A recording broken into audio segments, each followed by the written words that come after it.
कार्तिक मास में स्नान और पूजन की विधि।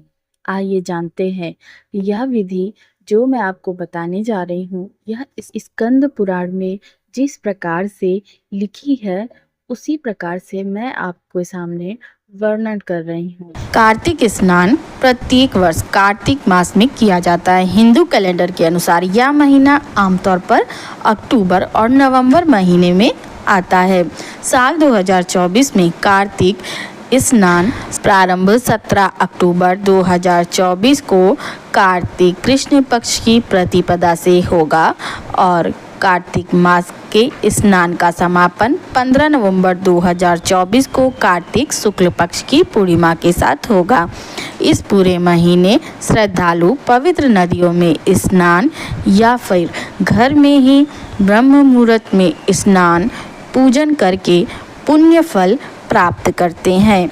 आइए जानते हैं स्कंद पुराण के अनुसार कार्तिक स्नान की विधि। अश्विन मास के शुक्ल पक्ष में जो एकादशी आती है उस दिन आलस्य छोड़कर कार्तिक के उत्तम व्रतों का नियम ग्रहण करें। व्रत करने वाले पुरुष पहर भर रात बाकी रहे तभी उठे। शौच आदि से निवृत्त होकर गृहस्थ पुरुष किसी दूध वाले वृक्ष की 12 अंगुल की लकड़ी लेकर दातुन करे, किंतु यदि घर में पिता की क्षया तिथि या व्रत हो तो दातुन ना करे। फिर स्नान करने के पश्चात भक्ति परायण एवं प्रसन्न चित्त होकर चंदन, फूल और तांबुल आदि पूजा की सामग्री ले भगवान विष्णु अथवा शिव के मंदिर में जाए। वहां भगवान को पृथक पृथक पाद्य अर्घ्य आदि उपचार अर्पण करे, स्तुति करे, पुनः नमस्कार करके गीत आदि मांगलिक उत्सव का प्रबंध करे। ताल, वीणु, मृदंग आदि बाजों के साथ भगवान के सामने नृत्य और गान करने वाले लोगों का भी तांबुल आदि के द्वारा सत्कार करे। जो भगवान के मंदिर में गान करते हैं वे साक्षात विष्णु रूप हैं।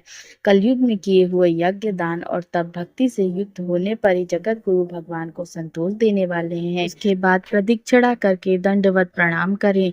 पुनः भगवान से त्रुटियों के लिए क्षमा याचना करते हुए गायन आदि समाप्त करें। जो इस कार्तिक की रात्रि में भगवान विष्णु अथवा शिव की भली भांति पूजा करते हैं वे मनुष्य पापहीन हो अपने पूर्वजों के साथ श्री विष्णु के धाम में जाते हैं। जब 2 घड़ी की रात बाकी रहे तब तिल, कुश, अक्षत, फूल और चंदन आदि लेकर पवित्रता पूर्वक जलाशय के तट पर जाएं। मनुष्यों को खुदवाया हुआ पोखरा हो अथवा कोई देवकुंड या नदी हो उसका संगम हो, इनमें उत्तरोत्तर 10 गुने पुण्य की प्राप्ति होती है। यदि तीर्थ में स्नान करें तो उसका अनंत फल माना गया। तत्पश्चात भगवान विष्णु का स्मरण करके स्नान का संकल्प करें तथा तीर्थ आदि के देवताओं को क्रमशः अर्घ्य आदि निवेदन करें। फिर भगवान विष्णु को अर्घ्य दें। अर्घ्य देते समय भगवान से कहें, श्री राधा सहित भगवान श्री कृष्ण नित्य और नैमित्तिक कर्म रूप इस पाप नाशक कार्तिक स्नान के व्रत के निमित्त मेरा दिया हुआ यह अर्घ्य स्वीकार करे। इसके बाद व्रत करने वाला पुरुष भागीरथी श्री विष्णु, शिव और सूर्य का स्मरण करके नाभि के बराबर जल में खड़ा हो विधि पूर्वक स्नान करे। गृहस्थ पुरुष को तिल और आंवले का चूर्ण लगाकर स्नान करना चाहिए। वनवासी सन्यासी तुलसी के मूल की मिट्टी लगाकर स्नान करे। सप्तमी, अमावस्या, नवमी, द्वितीया, दशमी और त्रयोदशी को आंवले के फल और तिल के द्वारा स्नान करना निषिद्ध है।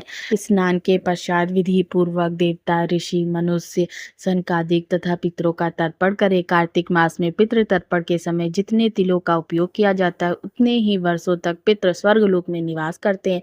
तदंतर जल से बाहर निकलकर व्रती मनुष्य पवित्र वस्त्र धारण करे, प्रातः कालोचित नित्य कर्म पूरा करके श्री हरि का पूजन करे। फिर भक्ति से भगवान में मन लगाकर तीर्थों और देवताओं का स्मरण करते हुए पुनः गंध, पुष्प और फल से युक्त अर्घ्य निवेदन करे। अर्घ्य का मंत्र अर्घ्य देते समय इस प्रकार कहें, भगवान मैं कार्तिक मास में स्नान का व्रत लेकर विधि पूर्वक स्नान कर चुका हूँ। मेरे दिए हुए इस अर्घ्य को आप श्री राधिका जी के साथ स्वीकार करें। इसके बाद वेद विद्या के पारंगत ब्राह्मणों का गंध, पुष्प और तांबुल के द्वारा भक्ति पूर्वक पूजन करे। बारंबार उनके चरणों में मस्तक झुकाएं। ब्राह्मण के दाहिने पैर में संपूर्ण तीर्थ, मुख में वेद और समस्त अंगों में देवता निवास करते हैं अतः ब्राह्मण के पूजन करने से इन सब की पूजा हो जाती है।